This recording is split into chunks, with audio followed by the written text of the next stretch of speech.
Have you ever thought about using trading bots? I used Bitsgap in the last bull market and turned $1,000 into $50,000 within a 5-month period. I documented the whole process and put it in a playlist if you want to see that, along with other training videos and tutorials how to set bots up and make the most of the volatility of the crypto market. If you sign up with a link in the description, you'll get a 7 days free trial with no obligation to continue, and you can also use a demo account within Bitsgap so you don't have to risk your own capital.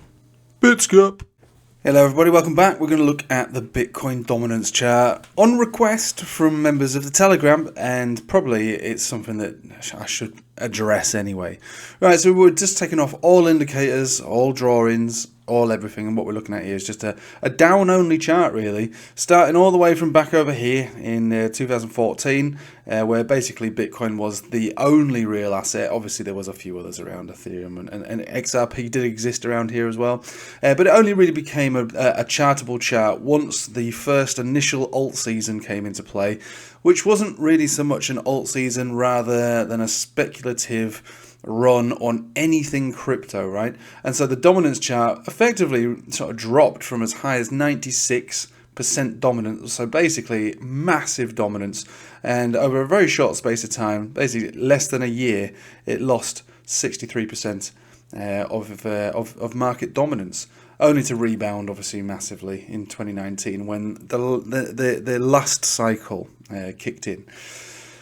So the main thing to take home from this is that, you know, this is a very young chart. You know, all this here is obsolete.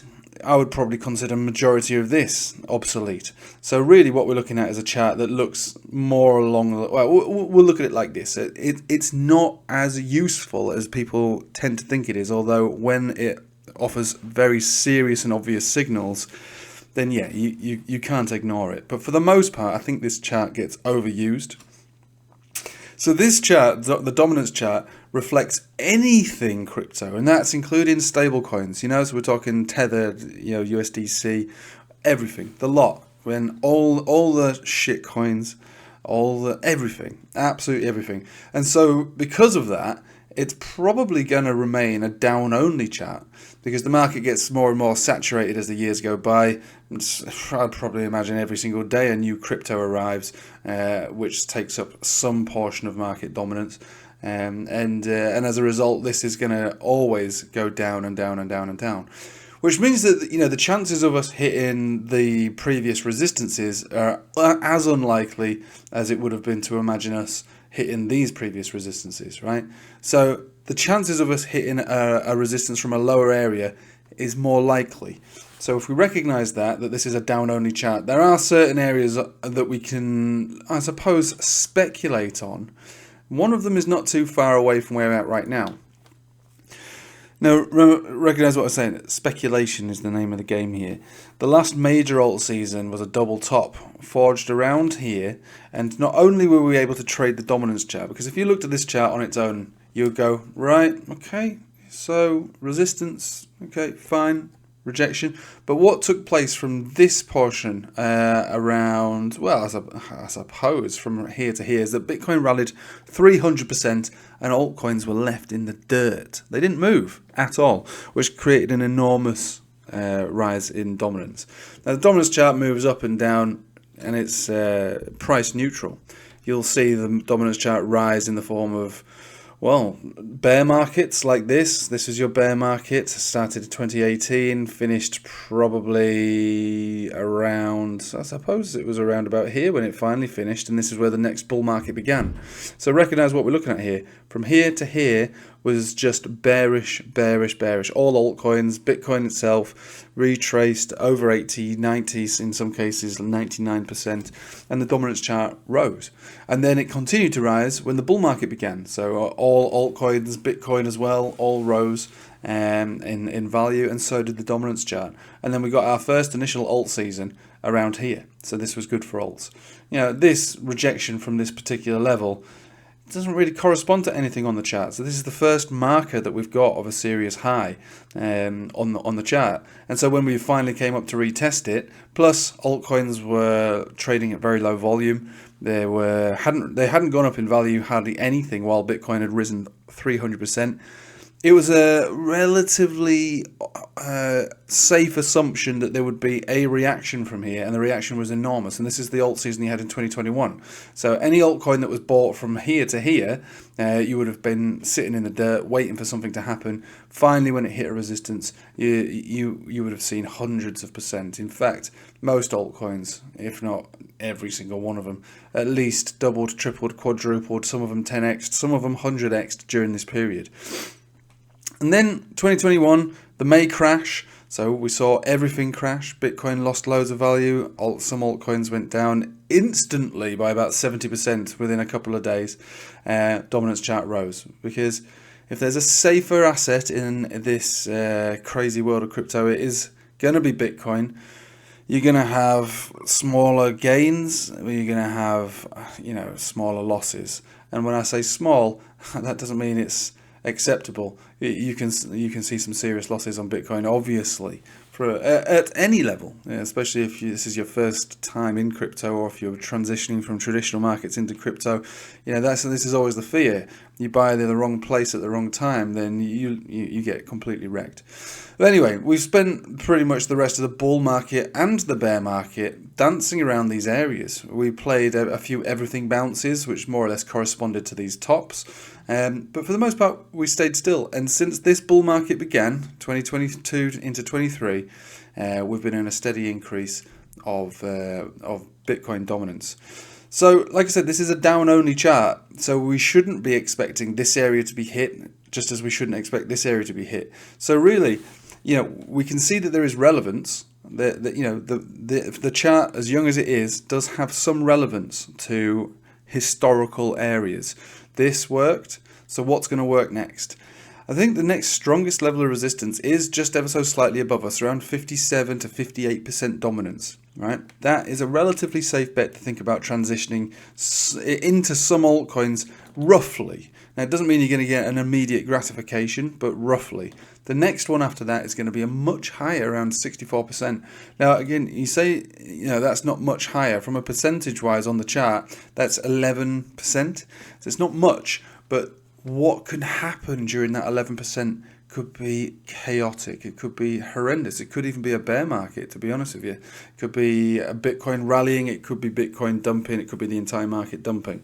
So, I've been stung here in this cycle once. I rotated about 20% of my Bitcoins around this level because previously it had worked. We were able to do this in the bear market, 1, 2, and 3. And so I thought, okay, educated guess, we'll try it here.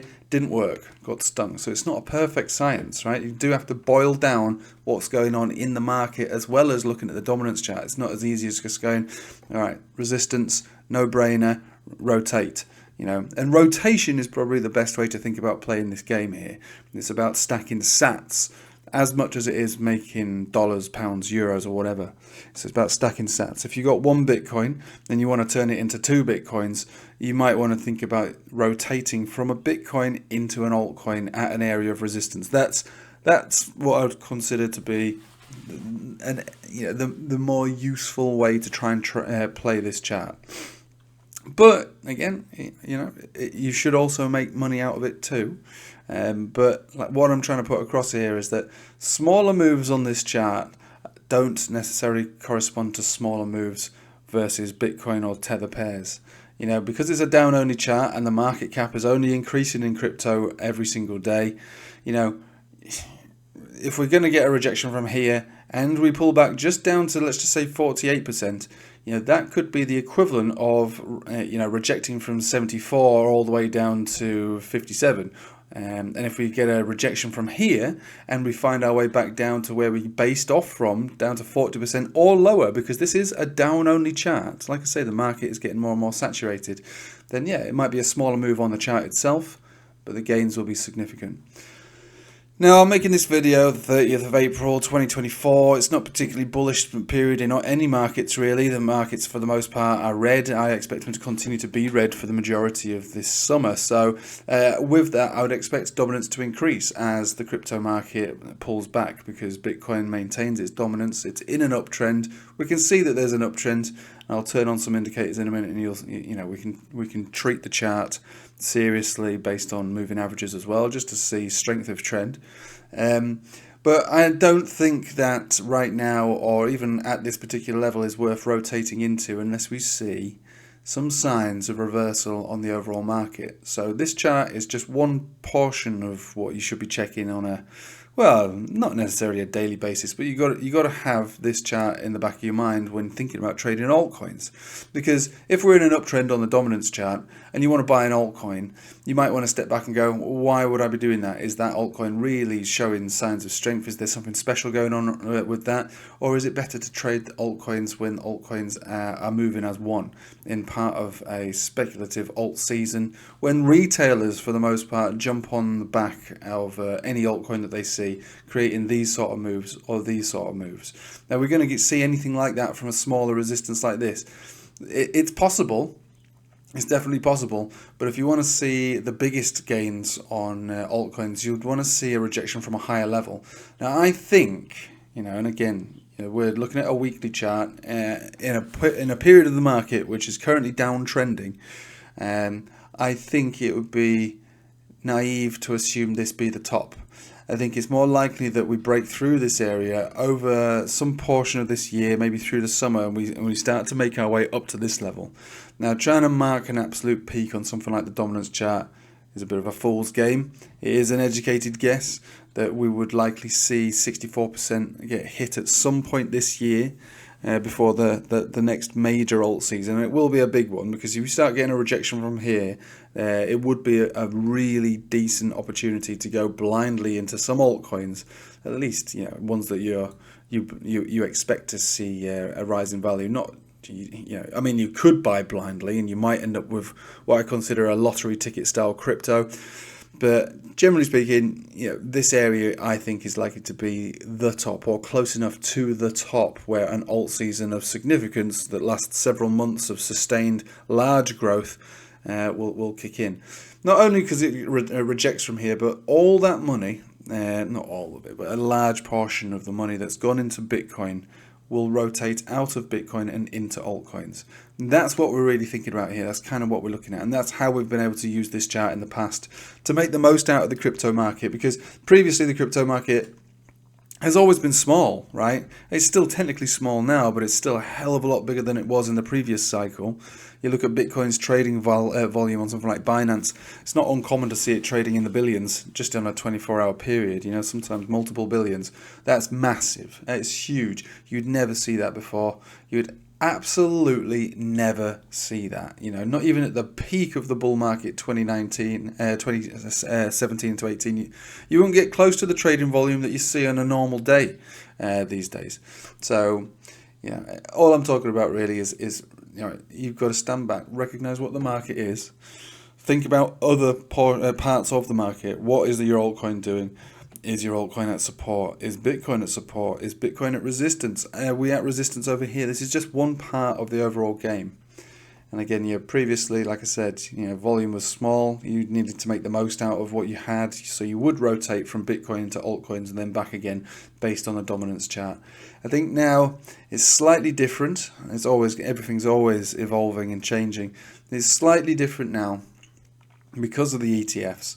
Gives not a false impression, but it stops a portion of rotation even being facilitated, because those bitcoins, those physical bitcoins, are not able to be rotated. But I can tell you now, just even looking at the volume on just major exchanges, there is still plenty of bitcoins to be rotated. There is still loads and loads of them. I just think that this chart is going to be less volatile over the years. With every week and month and year that goes by, it will be less volatile, but it's still relevant to an extent. And all we should be thinking about is major areas of significance on a horizontal basis on this chart, where we can think about rotating. Like I say, I rotated successfully here and here, unsuccessfully here. I'll rotate here, hopefully successfully. If not, no big deal. The next one, I'll be waiting until we get closer and closer to the 64%, and then I'll rotate probably quite heavily, to be honest with you. Maybe even put a good 50% of my bitcoins into altcoins at this level for what I would imagine quite a quick decline and maybe even turning, 1 Bitcoin into 3, 4, 5, 6, 7, 8, 9, 10 Bitcoins. That's how significant it could be. A lot of this depends on the nature of the altcoin market at the time, the volume as well. Because if you know how green candles are made, it's normally the biggest portion of any green candle is made because the trading volume has subsided to the point where it's very small. So when any volume starts to come in, it creates a very nice, long, big green candle. I mean, it's probably a video for another time, but this is why you see these small cap, coins. What you used to see them, you still do see them on places like KuCoin, but now they've moved over to places like MEXC. Then you'll look at them and go, "Whoa, what happened there?" That chart, literally just rallied, 10x in a week. How did that? Why is it so bullish? I'll tell you why it's so bullish. It's because prior to the first big green candle, it was probably trading at 50p, in a 24-hour trading day, and now it's trading at like 500,000. So that's an enormous increase in volume. That's an enormous printed green candle on the chart. So, when you understand what it is that creates the green and what it is that creates the red, sometimes you really got to stand back and think about, all right, are these altcoins dead in the water? Does nobody want them now? Because normally that is often a sign that something big's going to happen. If you're able to enter into an altcoin before the volume, obviously you're at the top of the pyramid scheme, which is kind of what it is, isn't it? I mean, all markets are like that, but crypto more than anything. It's a Ponzi, isn't it? And it's not for me to complain about that. You can take part in it if you understand it, or at least recognise how to get at the top of the pyramid and the top of the Ponzi, which is at the bottom of the charts when the volume is low and nobody's interested. People will get interested in any altcoin when they see continuous green candles. They'll be like, right, I am missing out here, I will FOMO, it's gone up 10x, but I don't care. The way to normally try to find those portions in altcoins outside of their own charts will be a dominance chart, and it will be areas of resistance. But like I say, it's not perfect science. I got stung here despite 2 successful, maybe even 3, I can't remember now, it's going back a while, but 2 or 3 successful rotations. This one over here didn't work for me. I will rotate here and I will rotate here. And again, just doing it based on the dominance chart is not the way to do it. You have to think about what's Bitcoin doing, what's the total market cap doing, what's Ethereum doing, what's the rest of the world doing. This is just one chart amongst many that you need to think about when buying an altcoin. I call it the domino effect. I reference it in my videos all the time. You don't just buy an altcoin based on its chart unless the overall environment is suitable. And if the dominance chart is in an uptrend, and the rest of the world markets are in a downtrend, it's probably not going to work out for that one altcoin. It's very unrealistic to imagine that one altcoin will rally in the face of a declining market. It does happen, very rarely, very rarely. Hopefully that is useful to you. So all I'm saying is that this chart is useful. It's to be used amongst many other charts to try to pinpoint areas where altcoins could scrape out lows from. But it's not perfect, and it's a down-only chart, which in my opinion means that we're only going to see lower highs, lower lows for the rest of eternity on this chart, until the point where the market is probably so saturated that we will never even see as high as 50% dominance again. We will end up living down here, and down here, and down here, and down here. It's an educated guess that that's what it'll look like in 20 years. But who knows? Who knows? Currently it is a down-only chart, which means that a rejection from either here or here is likely to break these lows, maybe even revisit into the 30s, which is serious moves, but right now it just does not look like that is going to be anything that we'll be seeing, and at least for a few months, maybe even the end of the year, maybe even next year. But keep it in the back of your mind, in the corner of your eye. It is a useful chart, but don't use it isolated on its own. Just use it as part of your overall strategy to think about how to enter altcoins, and if your altcoin is likely to outperform Bitcoin, it'll be this is going to be a part of that analysis. Right, I'll leave it with you there. Thanks for watching. Hope you have a nice day. Take it easy.